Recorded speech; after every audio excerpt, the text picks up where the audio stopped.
je m'appelle Florence Ducarme, je suis arbitre d'escrime international au fleuret et à l'épée. J'ai 33 ans et je suis psychologue.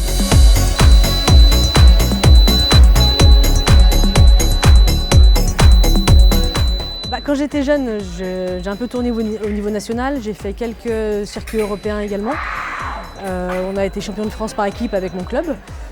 Et après, l'arbitrage me donnait plus la possibilité en fait, de sortir à l'international, d'aller voir des grands événements.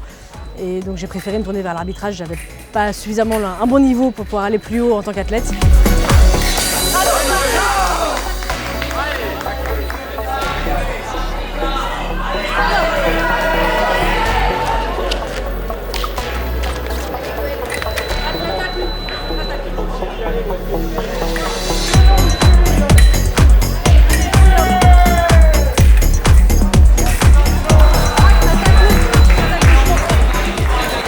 J'ai des amis un peu partout que je croise le week-end en déplacement sur les compétitions.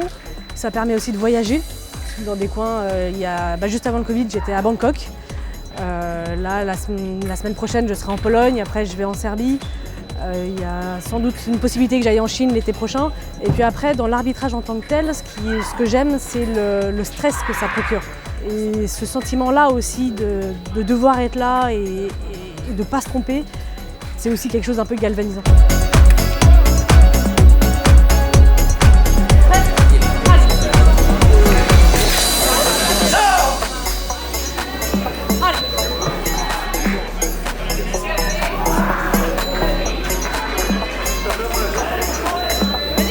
Avec moi, au niveau national, ils me connaissent tous, ils savent comment j'arbitre. On peut discuter, ils savent aussi qu'ils peuvent me demander pourquoi je donne une action de telle façon et pas d'une autre façon. Et donc après, ils s'adaptent. Donc en fait, l'ambiance, de façon générale, est quand même plutôt bonne. Au niveau international, moi, c'est encore mes débuts quand même au niveau international. Donc on redécouvre les tireurs nous testent. Et après, si c'est le but de leur montrer que non, on est là, qu'on sait et que voilà, on donne une action de telle façon et que c'est comme ça. Donc après, il faut aussi avoir un peu de cran pour s'imposer.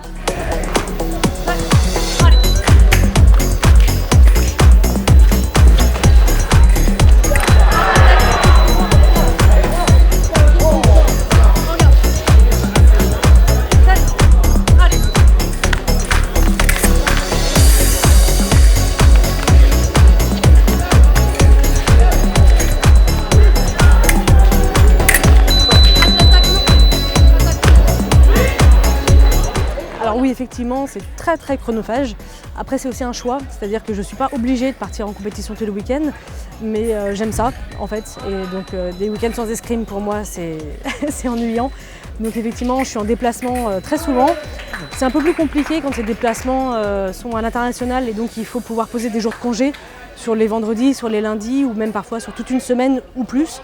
Donc effectivement, c'est toute une organisation par rapport au travail.